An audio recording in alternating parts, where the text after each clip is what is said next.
안녕하십니까. 금요일 JTB 낮뉴스입니다. 군산과 충남 서천이 지난해 동백대교 개통으로 한층 가까워졌는데요. 그러나 시내버스 노선이 조정되지 않아서 승객들은 여전히 먼 길을 돌아서 다니는 불편을 겪고 있습니다. 김진영 기자입니다. 지난해 12월 군산에서 충남 장항읍을 잇는 동백대교가 개통됐습니다. 군산 도심에서 장항읍까지 직접 닿는 길이 열리면서 금강 하구뚝을 돌아가는 수고를 덜게 됐습니다. 화물차와 승용차의 경우 이동거리가 14km에서 3km로 줄면서 비용과 시간을 아낄 수 있게 됐습니다. 그러나 이 같은 혜택은 버스 승객들에겐 머나먼 이야기입니다. 동백대교가 개통됐지만 시내버스 노선이 조정되지 않았기 때문입니다. 목적지를 눈앞에 두고도 먼 길을 돌아가야 해 불편이 클 수밖에 없습니다. 동백대는 5분이면 가지만 저기는 한 30분 이상 걸리니까. 그리고 생수사더라도 선도가 좋고 유지되고 빨리 올 수 있고. 군산시는 장항읍과 서천읍을 다니는 시내버스 2개 노선을 운영하고 있습니다. 군산시는 서천군에 지난 5월까지 동백대교를 다니도록 이들 노선을 조정하겠다는 입장을 밝혔지만 적자 등 걸림돌이 해결되지 않았다며 결정을 미루고 있습니다. 이용자는 한정적이에요. 어차피 더 늘어나는 것도 그렇게 많지 않아요. 그렇기 때문에 수익금이 늘어난다. 이거는 절대 보장할 수도 없는 거죠. 군산시의 버스 노선 조정 계획에 맞춰 노선 조정을 먼저 한 서천군은 볼멘 소리를 내고 있습니다. 군산시가 빨리 개편안을 시행했으면 좋겠어요. 네, 저희는 그걸 염두에 두고 여객사하고 협의해서 노선을 바꿨는데 군산시가 조금 지연되고 있어서 좀 아쉽기도 해요. 이동 시간 단축과 교류 확대로 군산과 서천의 상생이 동백대교 개통의 효과로 꼽히고 있습니다. 소외되는 계층이 없도록 대책이 서둘러 마련돼야 할 것으로 보입니다. JTB 뉴스 김진영입니다. 동학농민혁명을 이끌었던 전봉준 장군이 태어나고 자랐던 생가 건물이 결국 철거됩니다. 원래 이 생가는 지난 2001년에 고 장군이 재현해 놓은 건물인데요. 제대로 된 고증도 없이 집을 지었다는 지적이 끊이지 않았습니다. 하원호 기자가 취재했습니다.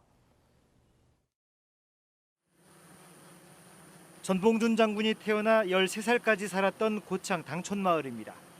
고창군은 지난 2001년 이곳에 1억여 원의 예산을 들여 전봉준 장군의 생가를 지었습니다.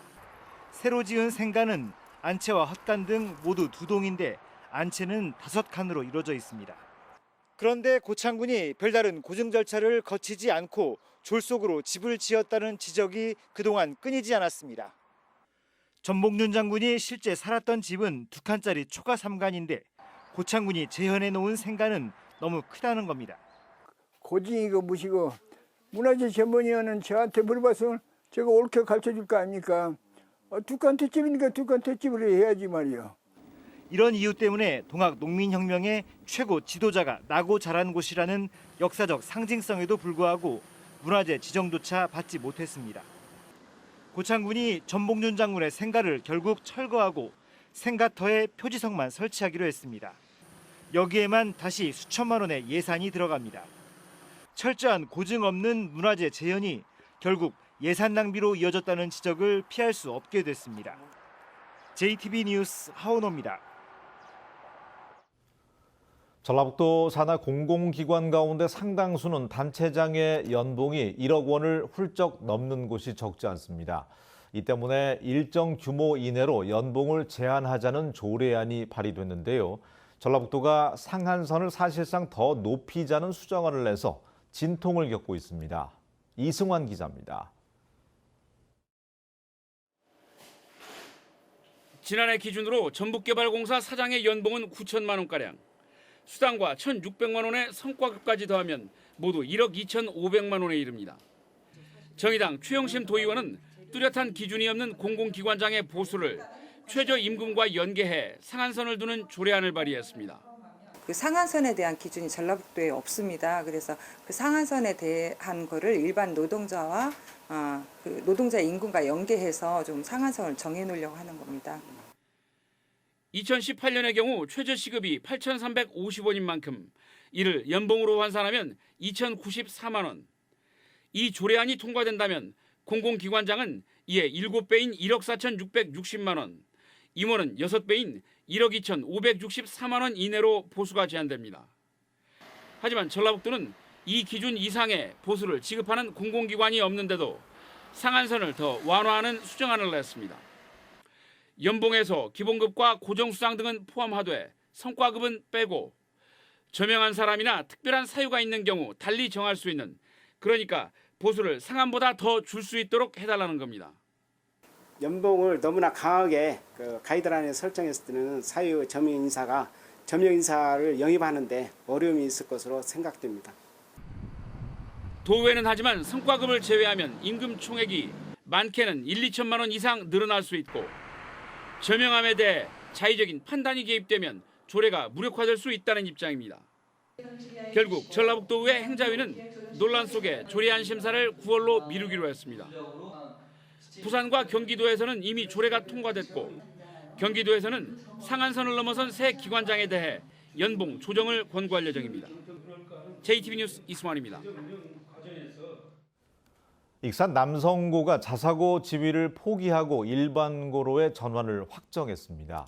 광역단위 자사고로는 군산중앙고에 이어서 두 번째입니다. 교육부 장관이 상산고의 자사고 지정을 취소할 경우에 전북에서는 자사고가 완전히 사라지게 됩니다.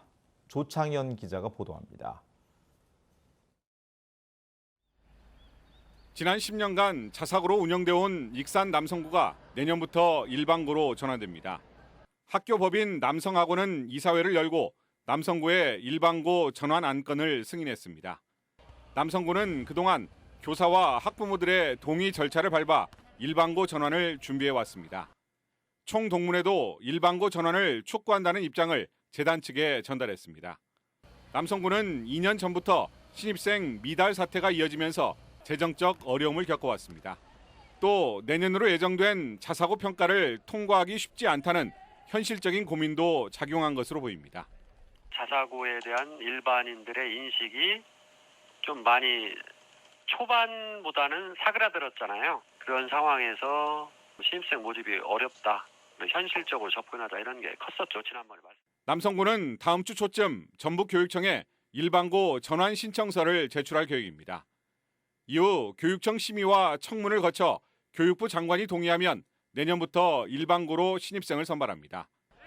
남성고가 일반고로 전환하면 평준화 인문계고가 적어 과밀 학급에 시달려온 익산 지역 남학생들의 선택의 폭이 넓어지게 됩니다.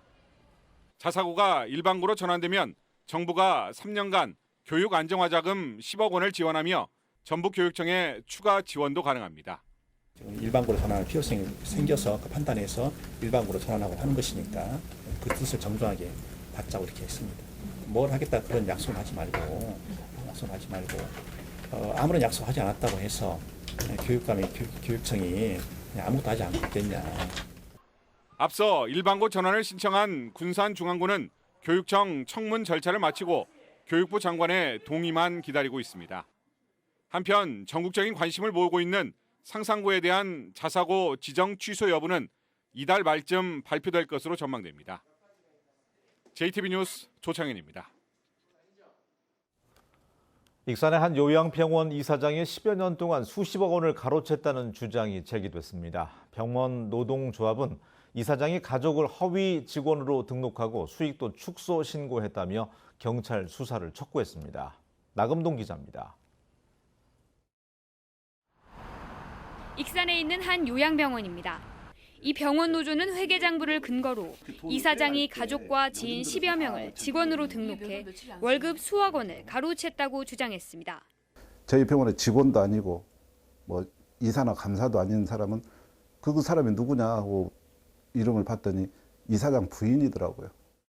요양병원에 딸린 장례식장의 수익을 축소해서 신고했다는 의혹도 제기했습니다. 가령 상주들이 1,000만 원을 계산을 했습니다. 그러면 1,000만 원짜리 영수증을 받지 않습니까? 그럼 사무실에 보관된 서류도 1,000만 원에 대한 영수증이 있어야 되는데 여기는 600만 원에 700만 원짜리 영수증이 있습니다. 이 사장은 이 같은 사안에 대해 세무조사로 이미 10수억 원의 세금을 추징당했다며 모든 문제가 다 끝났다고 주장합니다. 석 달, 넉 달간 조사를 받아갖고 아까 16년 18억이라는 돈을 세금을 냈다. 법인 이유가 장례식장 수익금 누락. 이 사장은 3년 동안 요양보호사 23명의 초과 수당 7억 6천만 원을 지급하지 않아 고용노동부에도 고발된 상황입니다. 병원 노조는 이 사장과 경영진 등 3명에 대해 횡령과 배임, 의료법 위반 등의 혐의로 경찰에 고발할 계획이라고 밝혔습니다. JTB 뉴스 나금동입니다. 전 유도 선수 신유용 씨를 성폭행하고 강제추행한 혐의로 기소된 유도 코치가 징역 6년의 중형을 선고받았습니다. 신 씨 측은 이에 대해서 조금 아쉽다며 검찰이 항소해서 상응하는 죗값을 치러야 한다고 밝혔습니다. 정원익 기자입니다. 전 유도 선수 신유용 씨는 고등학교 유도부 코치였던 손 씨가 지난 2011년 당시 16살이던 자신을 지속적으로 성폭행했다고 폭로했습니다. 수사에 나선 검찰은 신 씨를 성폭행하고 강제 추행한 혐의로 신 씨의 코치 35살 손 씨를 구속 기소했습니다. 손 씨는 사건 이후 신 씨와 연인 관계로 발전했다고 주장했지만 재판부 역시 손 씨의 혐의를 인정했습니다. 재판부는 피해자의 진술이 일관되고 증인들의 진술 역시 부합하다며 징역 6년의 중형을 선고했습니다. 또 80시간의 성폭력 치료 프로그램 이수와 5년 동안 신상 정보 공개를 명령했습니다. 피해자의 진술이 진술 자체로 모순되지 않고 또 경험칙에도 상당히 부합하고 또 일관성이 있는 반면에 피고인의 진술은 당시 상황에 비춰봐서 믿기 어려운. 성적 가치관이 형성되지 않은 아동 청소년을 상대로 벌인 성범죄의 죄질이 좋지 않다는 게 결정적 이유였습니다. 더 강력한 처벌을 원하던 신 씨 측은 조금 아쉽다는 반응을 보였습니다. 피해자가 그동안 받은 피해 그리고 이 재판을 지켜보았던 참담함에 비추어 본다면 사실 조금 아쉬운 건 사실이죠. 이걸로 충분하다고 할 수는 없겠죠. 또 죄질이 매우 나쁜데도 여전히 손 씨가 반성하지 않는 만큼 검찰이 항소해 상응하는 죗값을 치러야 한다고 강조했습니다. JTB 뉴스 정원익입니다. 익산시가 중소기업 근로자를 위한 공제 사업을 펼칩니다. 임실에서는 여름 축제가 열립니다. 주혜인 기자가 자세히 전합니다.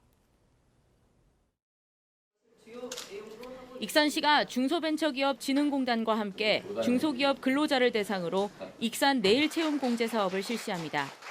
중소기업과 근로자가 5년간 매달 공제금을 내면 근로자가 최대 2천만 원을 돌려받는데 익산시가 공제금 일부를 대신 내줍니다. 속성 재배 기술로 수확 시기를 한 달 앞당긴 고창 황토배기 밤고구마의 출하가 시작됐습니다. 고창군은 가을까지 1,000톤가량이 대기업 마트에 납품되는 등 농가 소득에 도움을 줄 것으로 기대했습니다. 임실 치즈 테마파크 아쿠아 페스티벌이 내일부터 다음 달 18일까지 열립니다. 방문객은 다양한 인공 물놀이 시설과 영상관 등을 이용할 수 있습니다. 또한 섬진강에서는 다슬기 축제가 내일과 모레 이틀간 진행됩니다. 우리나라에서 가장 오래된 저수지로 국가사적인 김제 벽골제의 가치를 조명하는 학술대회가 어제 김제문화예술회관에서 열렸습니다. 김제시는 지속적인 학술 연구를 바탕으로 벽골제의 세계문화유산 등재에 나설 예정입니다. JTB 뉴스 주혜인입니다. 상산고의 자사고 재지정 취소에 반대하는 국회의원이 151명에 이르는 것으로 나타났습니다. 국회 정운천 의원은 상산고의 자사고 재지정 취소와 관련해서 최종 결정권을 준 교육부 장관에게 부동의를 촉구하는 국회의원 151명의 서명을 받아서 전달했다고 밝혔습니다. 정운천 의원이 제출한 국회의원들의 부동의 촉구 서명 규모가 당초 예상을 훌쩍 뛰어넘음에 따라서 교육부 판단에 어떠한 영향을 미칠지가 주목됩니다. 완주 지역 시민사회 단체들이 지역 내 폐기물 매립 사태와 관련해서 책임자의 처벌과 진상 규명을 촉구했습니다. 이들은 완주 비봉 매립장에 폐석산 복구용인 고화토가 대량으로 매입돼서 침출수와 악취가 발생한 사건에는 단체장과 공무원들이 문제점을 충분히 알았으면서도 묵인했거나 편의를 봐준 의혹이 있다고 주장했습니다. 시민사회단체들은 완주군은 불법 폐기물을 하루빨리 걷어내고 책임자에 대한 처벌과 신속한 진상규명을 요구했습니다. 정읍시 의회와 부안군 의회, 장수군 의회, 무주군 의회 등 4개 시군 의회가 일본의 경제 보복을 규탄하는 결의안을 채택했습니다. 이들 의회는 결의안에서 일본 정부가 강제 노역 문제 해결과 양국 관계 정상화를 추구한 우리 정부의 노력을 거부하고 경제 보복 조치의 부당함을 은폐하고 있다고 비판했습니다. 또 일본 기업들의 강제 노역 피해자들에 대한 정당한 배상과 일본 정부의 사과, 수출 규제 철회 등을 촉구했습니다. 제5호 태풍 다나스가 북상함에 따라서 전라북도가 태풍 비상 대응 체계에 돌입했습니다. 전라북도는 재난안전대책본부를 운영하면서 집중호우가 내리면 하천 주차장과 지하차도 등의 침수에 대비하고 산사태 위험지구와 재해복구 사업장 등을 점검키로 했습니다. 또 강풍이 불면 해안가와 방파제, 갯바위 등의 출입을 통제하고 위급 상황에 대비한 구조 활동에 대비하기로 했습니다.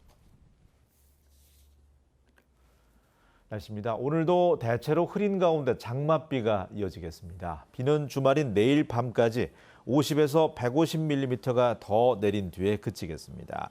오늘 한낮의 기온은 27도에서 29도로 어제와 비슷한 후텁지근한 날씨가 예상됩니다. 북상하고 있는 제5호 태풍 다나스는 내일 새벽쯤 서귀포 해상에 진입하면서 전북에는 내일 오후쯤 영향을 미칠 것으로 보입니다. 이에 따라 모레까지 강한 바람과 함께 많은 비가 예상돼서 침수 피해에 주의가 필요하겠습니다.